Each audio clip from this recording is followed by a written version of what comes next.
Comme chaque année, avant la cérémonie, le chef de l'État s'adressera directement aux personnes de 18 à 35 ans.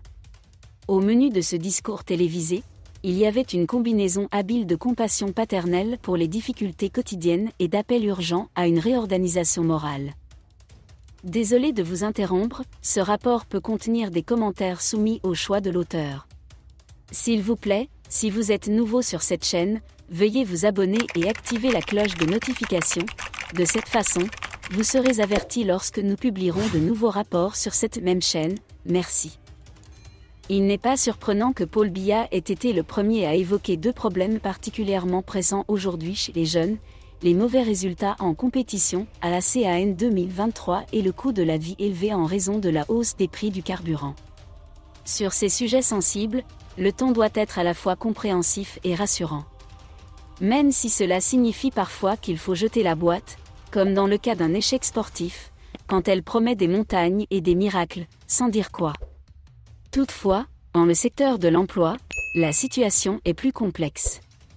Rappelant les progrès encourageants, réalisés grâce à la promotion de l'entrepreneuriat ou au programme de formation professionnelle, Paul Biya a admis que le marché du travail ne peut pas absorber les centaines de milliers de jeunes Camerounais qui y arrivent chaque année. Face à l'ampleur du problème, le président a maintenu son plan d'action, appelant les jeunes à profiter des opportunités offertes par le plan de relance économique et à créer leur propre entreprise. Une invitation à l'initiative personnelle sonne comme un aveu d'impuissance. Le plus frappant du discours du président reste cependant sa violente mise en accusation contre la dégénérescence du corps social, due notamment à la dépravation morale et à la propagation de comportements jugés déviants chez les jeunes. L'alcool, la drogue, la violence et l'intolérance sont clairement mis en avant par Paul Biya, qui y voit des symptômes inquiétants de l'effondrement des valeurs civiques et morales qui ont façonné le système traditionnel camerounais. Le chef de l'État a terminé par ce commentaire sévère, tout en critiquant l'illusion de la migration qui obsède certains jeunes jusqu'à en devenir aveugles. Mais son message était porteur d'espoir. Paul Biya, s'appuyant sur le dynamisme et l'ingéniosité de la jeunesse du pays, l'a assuré qu'il pouvait contribuer efficacement à l'avenir radieux vers lequel aspire le Cameroun.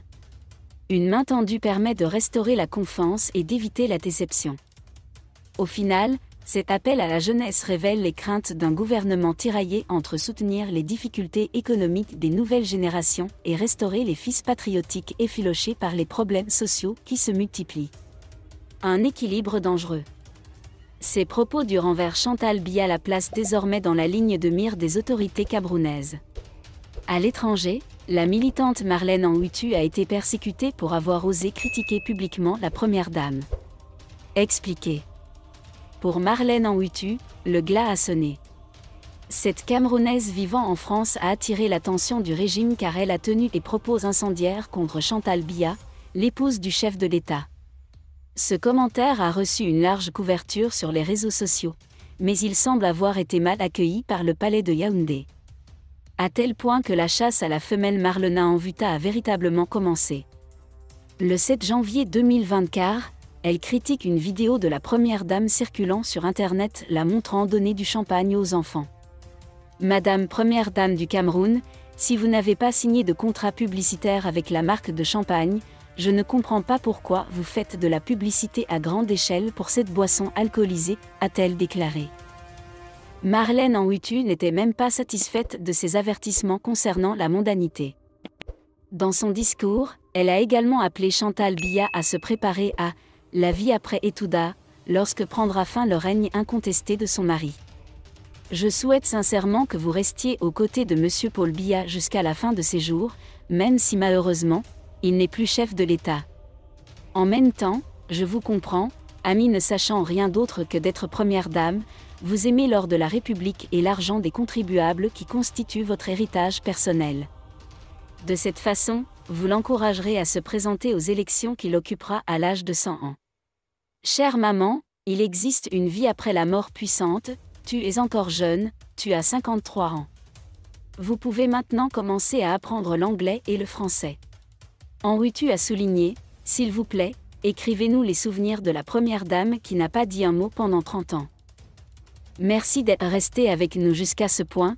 Comme toujours pour promouvoir la liberté d'expression, laissez vos opinions à ce reportage dans la section commentaires ci-dessous.